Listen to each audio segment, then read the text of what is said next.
Hello everyone, আজ বিকালে মা আর ভাইকে সঙ্গে করে নিয়ে আমি তো চললাম শপিং করতে। তো বেসিক্যালি নয় মা আর আমি আর নয় মা আর ভাই বেরোই, তো আজকে ভাবলাম আমরা তিনজন মিলে যাওয়া হবে ঘুরতে। তো আজকে মেন যেটার জন্য যাচ্ছি সেটা হচ্ছে ফোনের কভার। আমরা না 6 মান্থ বা বছরে একবার করে গিয়ে অনেক কভার কিনে আনি ফোনের। আর সেটার জন্য এখানে একটা দোকানে পৌঁছে গিয়েছিলাম, আর এই দোকানটাকে না বলা যায় যে ফোনের কভারের খাজানা। কি না নেই এই দোকানটায়, আর এত এত কভার আছে, এত সুন্দর সুন্দর কভার আছে, কোনটা ছেড়ে কোনটা যে নেব বুঝেই পাই না। আর সব রকম জিনিস, শুধু কভার না, ফোনের যা যা জিনিস লাগে সব কিছু এখানে পাওয়া যায়। তো আমার তো এদিকে কভার চুজ করা হয়ে গেছে, বেশ অনেকগুলোই কভার নিয়েছি। আর তোমরা যদি দেখতে চাও কী কী কভার নিয়েছি জানিও। আর বিকালবেলা খিদে তো পেয়েই যায়, তাই আমি না একটু দই সামোসা চাট নিয়েছি, দই দিয়ে এরকম বেশি করে বানিয়ে দিয়েছে। আর ভাই নিয়েছে বড়া পাও, আর মাও সেম দই সামোসা চাটই নিচ্ছে। এই দেখো এখানে মিঠা চাটনি, তীখা চাটনি, আর এতটা পরিমাণে দই আর ঝুড়ি ভাজা দিয়ে বানিয়ে দিয়েছে। আর তারপরে আমি না কিছু মেকআপ পাউচ দেখছিলাম, মানে জিনিসপত্র রাখার জন্য। এত সাজের জিনিস হয়ে গেছে যে আগের ব্যাগগুলোতে না আর জায়গাই নেই, তাই ভাবছিলাম যে একটা বড় দিকে ব্যাগ নেওয়া যাক। তো আমি তো এদিকে ব্যাগ দেখছিলাম, ততক্ষণে মা দেখি ওই পাশে আবার চুড়ি দেখছে। তবে এখানে খুব একটা ভালো চুড়ি ছিল না, চুড়ি তো অবশ্যই নেওয়ার আছে, কিন্তু এইগুলো সেরকম মনে ধরলো না। আর চুড়ি দেখতে দেখতে একটা বেলুন দেখতে পেলাম, এত সুন্দর লাগলো এই যে ডোরেমন বেলুনটা। আমার তো মনে হচ্ছিল যে স্যাডোর জন্য নিয়ে যাই, কিন্তু ও না এটা দেখলেই ভয় পেয়ে যাবে। আর ওর কথা বলতে বলতে মা এদিকে দেখি ঘরে ফোন করে পাপার কাছে শ্যাডোর খোঁজ নিচ্ছে। সে তো আবার আমরা না থাকলে মাথায় খারাপ হয়ে যায়, সারা বাড়ি ম্যাও ম্যাও করে একদম চিচিয়ে বেড়ায়।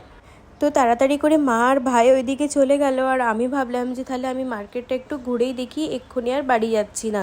কি কি নতুন জিনিস এসছে। আর এই শীতকালে সব থেকে বেশি যেটা ভালো লাগে এই যে শিমারি জামা কাপড়গুলো। আর এদিকে এইসব দেখতে দেখতে যেতে গিয়ে কি কাণ্ড হলো, আমি তো যাচ্ছিলাম ফোনের দিকে তাকিয়ে তাকিয়ে, আর একটু হলেই ওখানে ঢুকেই যেতাম, প্রায় চলেই গিয়েছিলাম কাছাকাছি। কি ভাগ্যিস ওটা দেখতে পেয়ে আমি তাড়াতাড়ি করে সরে এলাম, না হলে তো আজকে যেতামই। আর এদিকে এই প্যান্টগুলো এত সুন্দর দেখতে লাগছে, তবে কিন্তু এই ডামিগুলো পরেছে বলেই ভালো লাগছে, আমরা পরলে আর ভালো লাগবে না, মনে হবে প্যান্ডেলের কোনো কাপড় পরে নিয়েছি। আর আমার না আজকাল এই হোয়াইট কালারের জিনিসপত্র কিন্তু বেশ পছন্দ হচ্ছে।